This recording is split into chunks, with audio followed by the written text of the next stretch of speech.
Good morning students. देखो कल अपना जो टॉपिक था वो था गैलीलियन की रूपांतरण समीकरण। अपन ने गैलीलियन की ट्रांसफॉर्मेशन इक्वेशन पढ़ी। गैलीलियन ट्रांसफॉर्मेशन की जो इक्वेशंस थी वो अपने टू कंडीशंस के लिए पढ़ी थी। वन कंडीशन जब दोनों निर्देशांक प्रारंभ में क्या हो, समपाती नहीं हो, यानी कि समपाती थे पहले फर्स्ट कंडीशन में, तो वो अपनी इक्वेशन क्या आई थी, r dash vector equal to r vector minus का जो नियत वेग से वेलोसिटी है वो constant velocity v vector t। और सेकंड कंडीशन यानी कि दोनों प्रारंभ में समपाती नहीं हो तो r डबल डैश की कंडीशन में आया था, r double dash vector equal to अपने पास में जो वैल्यू आई थी वो r डबल डैश वेक्टर की r vector minus v vector t minus r not vector, ये दोनों की पोजीशन कोऑर्डिनेट ट्रांसफॉर्मेशन इक्वेशंस आई थी। और आज का अपना जो टॉपिक है वो है कि निर्देश तंत्र दो है, पार्टिकल भी दो है। डायग्राम से देखते हैं कि दो बिंदुओं के मध्य विस्थापन, दो पार्टिकल है, एक p है और दूसरा q है। दोनों पार्टिकल निश्चित जगह पर स्थित है और निर्देश तंत्र भी दो है, एक s है और दूसरा s डैश। s और s डैश दो निर्देश तंत्र, दो पार्टिकलों के बीच की जो दूरी है जिसे अपन विस्थापन कहते हैं उसका मापन कर रहे हैं। एक पार्टिकल यानी कि एक निर्देश तंत्र यहां से खड़ा होकर के p और q को देखता है और दूसरा निर्देश तंत्र यहां से खड़ा होकर के p और q को देखता है। तो ये कहता है कि दोनों के बीच का जो डिफरेंस है, विस्थापन है, वो बराबर रहता है या अलग अलग दिखता है। अपने को देखो, एक तो मैं जो खड़ा हूं मेरे को दूर से दो कण है वो समान दूरी पर, जैसे मान लो 10 मीटर की दूरी पर दिखाई दे रहे हैं, और दूसरा कण जो है मेरे को, दूसरा जो पार्टिकल है एस से निर्देश तंत्र को यहां से अगर देखें तो उनके बीच में दूरी 10 मीटर ही दिखती है या ज्यादा दिखती है। तो दो बिंदुओं के मध्य विस्थापन। आज का टॉपिक है निर्देश तंत्र में, निर्देश तंत्र में दो बिंदुओं के मध्य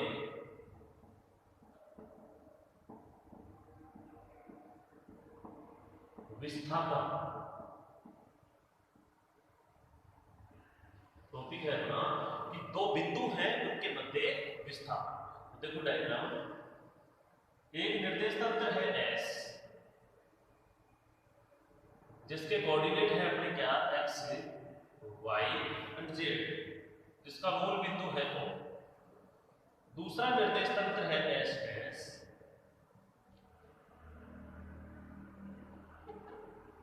दूसरा जो निर्देश तंत्र अपन मानते हैं वो कौन सा है, S डैश, और जिसके कोऑर्डिनेट है अपने x डैश, y डैश और z डैश, और मूल बिंदु है उसका O डैश। ये S डैश निर्देश तंत्र है। दोनों जो निर्देश तंत्र हैं वो नियत दूरी पर स्थित है, अपने को डिफरेंस नहीं बतानी। अब आज अपन को पार्टिकलों के बीच की दूरी बताते हैं कि दो कण हैं, एक है कण P और दूसरा है कण Q।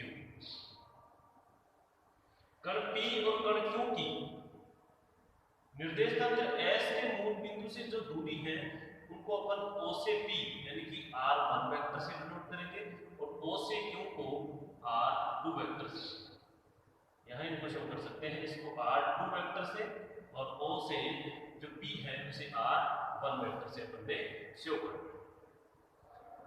फिर देखो, अब O डैश से इनकी कंडीशन अगर देखें तो देखो O डैश से P की ओर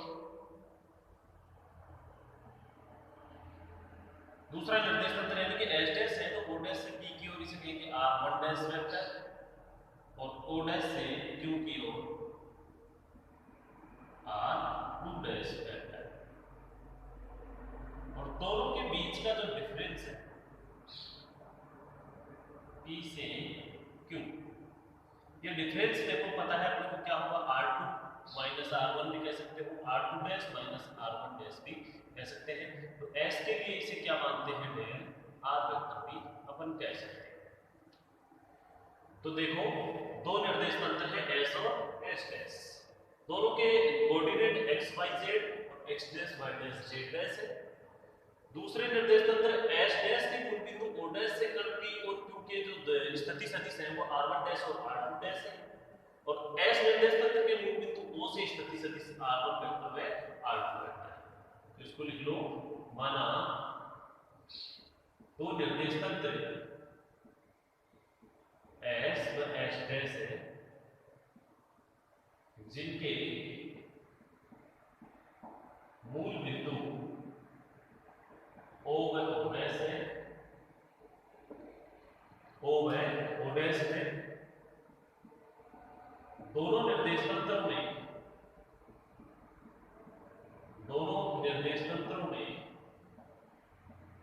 दो कण P व Q है, कण P के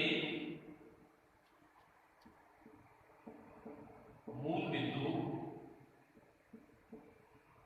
O से, या ऐसा डायरेक्ट भी लिख सकते हैं, मूल बिंदु O से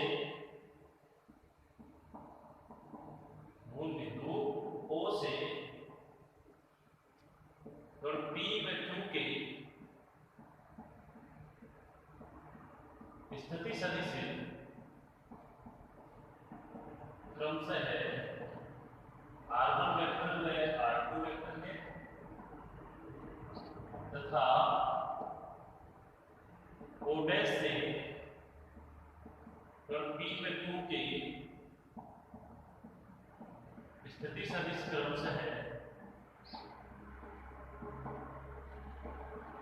r1 डैश वेक्टर तथा r2 डैश वेक्टर है।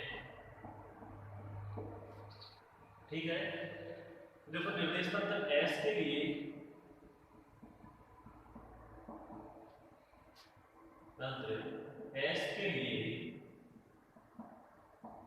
जो विस्थापन है d वेक्टर कहेंगे, उसका मान है r2 वेक्टर माइनस r1। क्यों? क्योंकि निर्देश तंत्र S के लिए मूल बिंदु O से पार्टिकल P और Q के स्थिति सदिश जो है r1 वेक्टर और r2 वेक्टर है, तो उसको कैंसिल आउट करेंगे d वेक्टर से। इसी प्रकार निर्देश तंत्र S डैश के लिए विस्थापन को d डैश से डिनोट करेंगे, d dash equal to r2 dash vector minus का r1 डैश वेक्टर, इक्वेशन 1 और 2। तो देखो r2 डैश और r1 डैश की वैल्यू आप निकाल सकते हो, यानी कि आप गैलीलियन के रूपांतरण समीकरण से भी निकाल सकते हो डायरेक्ट।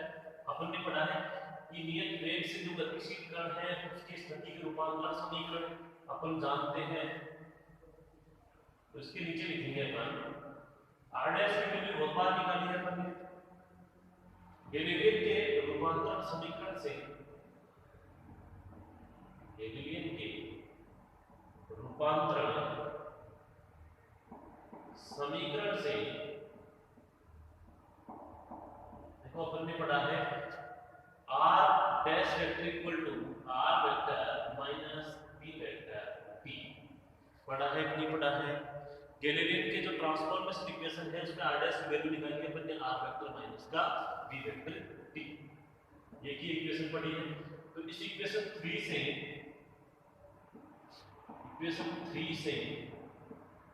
r1 डैश वेक्टर व r2 डैश वेक्टर के समीकरण निम्न है। इस इक्वेशन 3 से एक बार r1 डैश वेक्टर का निकालो, r को r1 डैश कर दोगे तो ये क्या आ जाएगी, r वेक्टर लेकिन तो कांस्टेंट वेग है तो क्या आ जाएगा, p वेक्टर p ही आएगा, सॉरी r1 वेक्टर। एक तो आ गई इक्वेशन 4 और दूसरी देखो r2 के लिए r2 डैश को के बाद इक्वल टू r2 माइनस कोई नियत वेलोसिटी v, तो इक्वेशन 2 आ गई, 4 5।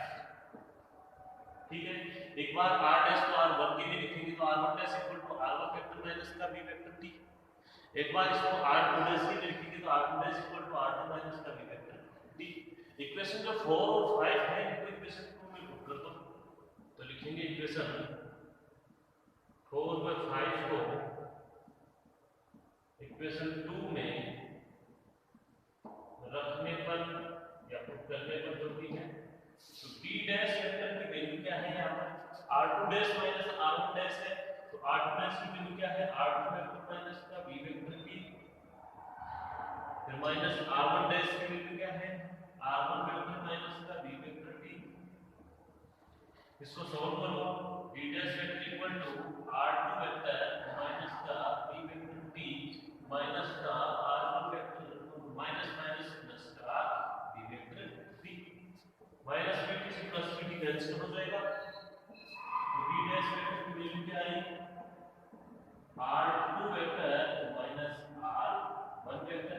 बताओ r2 वेक्टर और r1 वेक्टर किसकी वैल्यू है, d वेक्टर की इक्वेशन 1 से। तो इक्वेशन 1 से d dash vector equal to d vector, तो बताओ d डैश इक्वल प्राप्त हो रहा है किसके, d के, यानी जो d डैश है s डैश निर्देश तंत्र का विस्थापन, वो निर्देश तंत्र s के विस्थापन d के क्या प्राप्त हो रहा है, बराबर यानी कि इक्वल प्राप्त हो रहा है। तो आप क्या लिखोगे कि यदि कण p व q, यदि कण p व q स्थिर अवस्था में है, स्थिर अवस्था में है, तो दोनों निर्देश तंत्रों के लिए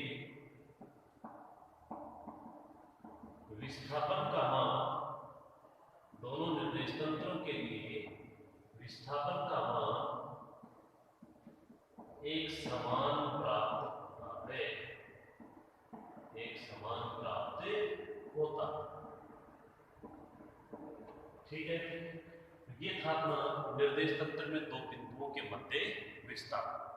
नोट करो इसे, यानी कि दो पार्टिकल है, उनके मध्य विस्थापन अपने को किस प्रकार से प्राप्त हो रहे हैं। ठीक है, आगे का देखो, ये अपना लेसन फर्स्ट का जो पार्ट है हम पढ़े हैं, या कह सकते हैं यूनिट फर्स्ट का जो हाफ पार्ट है वो अपन ने पढ़ा। अब जो यूनिट फर्स्ट में देखो हमने क्या क्या पढ़ा है, निर्देश तंत्र पढ़ा है। निर्देश तंत्र कितने प्रकार के होते हैं, जड़त्वीय और अजड़त्वीय निर्देश तंत्र दो प्रकार के। फिर अपन ने जड़त्वीय और अजड़त्वीय पढ़ने के लिए किसको पढ़ा, न्यूटन्स के लॉ को पढ़ा है। न्यूटन्स के तीनों लॉ के बाद में अपन ने रूपांतरण, कोऑर्डिनेट ट्रांसफॉर्मेशन पढ़ा है। कोऑर्डिनेट ट्रांसफॉर्मेशन, निर्देशांक रूपांतरण, चार एप्लीकेशंस पढ़ी है। स्थिर कण के लिए, गतिशील कण के लिए, निश्चित कोण से झुके हुए के लिए, और घूर्णन करने वाले के लिए। इसके बाद में अपन ने गैलीलियन के निर्देशांक रूपांतरण पढ़ लिए, और चैप्टर फर्स्ट का जो लास्ट टॉपिक है निर्देश तंत्र में दो बिंदुओं के मध्य विस्थापन पढ़ लिया। अब अपना यूनिट फर्स्ट का ही हाफ पार्ट है, जिसे चैप्टर सेकंड कह सकते हैं, आपेक्षिकता के विशिष्ट सिद्धांत। अपना टॉपिक है आपेक्षिकता के विशिष्ट सिद्धांत, या आपेक्षिकता के मौलिक अभिग्रहित चीज जिन्हें अपन कह सकते हैं। तो रिलेटिविटी जिसे कहेंगे आपेक्षिकता, यानी कि रिलेटिविटी के जो विशिष्ट जो सिद्धांत है, थ्योरी ऑफ रिलेटिविटी से कहते हैं। तो आपेक्षिकता के देखो सिद्धांत, एक तो होता है आपेक्ष, आपेक्ष और सापेक्ष सेम ही है दोनों चीजें, और एक होता है निरपेक्ष। तो एक तो सापेक्ष होता है, एक होता है निरपेक्ष। सापेक्ष गति देखो, दो स्टूडेंट जो है एक साथ बराबर में अगर गति कर रहे हैं तो दोनों की आपेक्ष या सापेक्ष गति। लेकिन मान लो निरपेक्ष गति, एक दीवार के इस तरफ है और एक दीवार के दूसरे तरफ है, तो दोनों की कौन सी गति हो गई है, निरपेक्ष गति अपन इसे कह सकते हैं। तो आपेक्षिकता के देखो दो सिद्धांत थे। फर्स्ट जो सिद्धांत है वो यही है कि इस ब्रह्मांड में, इस निर्देश तंत्र में, इस आकाश में सभी निर्देश तंत्रों के लिए, सभी निर्देश तंत्र चाहे वो स्थिर हो चाहे वो गतिशील हो, तो सभी निर्देश तंत्रों के लिए भौतिकी के जो भी नियम हैं वो सभी निर्देश तंत्रों के लिए एक समान लागू होते हैं, इसलिए इसे तुल्यता का सिद्धांत भी कहते हैं। तो फर्स्ट यही है कि मुक्त आकाश, देखो इनके बिना आप आगे नहीं बढ़ पाएंगे। मुक्त आकाश में घटित भौतिक घटनाओं के लिए भौतिक घटनाओं के लिए, कोई भी भौतिक घटना घटित होती है, मुक्त आकाश का मतलब है निर्देश तंत्र में। मुक्त आकाश के क्वेश्चन में लिख सकते हो इसे क्या कहते हैं, निर्देश तंत्र भी कहते हैं। मुक्त आकाश में घटित भौतिक घटनाओं के लिए भौतिकी के सभी नियम, भौतिकी के सभी नियम सभी निर्देश तंत्रों के लिए, सभी निर्देश तंत्रों के लिए क्वेश्चन में लिख लो स्थिर या गतिशील। निर्देश तंत्र चाहे स्थिर हो या फिर निर्देश तंत्र चाहे गतिशील हो, सभी निर्देश तंत्रों के लिए, सभी निर्देश तंत्रों के लिए भौतिकी के सभी नियम सभी निर्देश तंत्रों के लिए एक समान ही लागू होते हैं, एक समान ही लागू होते हैं।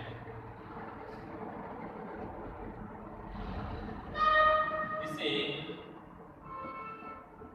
तुल्यता का सिद्धांत भी,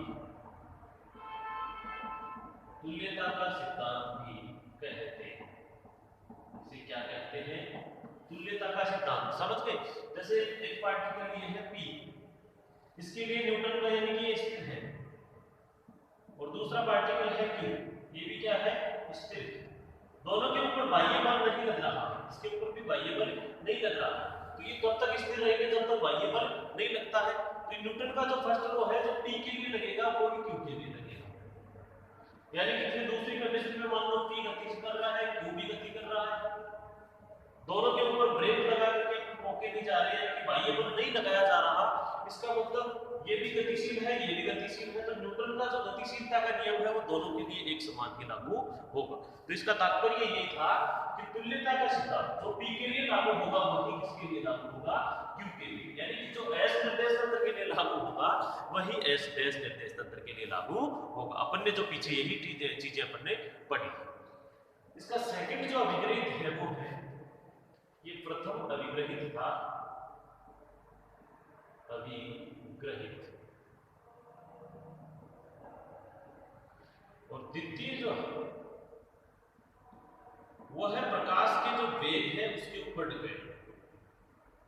सेकंड जो अभिग्रहित है वो प्रकाश के वेग के ऊपर डिपेंडेंट है। प्रकाश का जो वेग है, देखो सभी निर्देशांकों के लिए,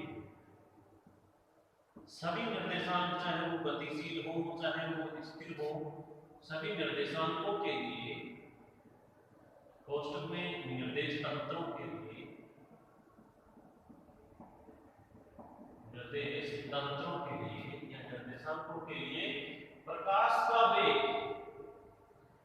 प्रकाश का वेग जिसे कांस्टेंट नोट करते हो C से, प्रकाश का वेग एक सार्वत्रिक यूनिवर्सल कांस्टेंट, सार्वत्रिक नियतांक होता है।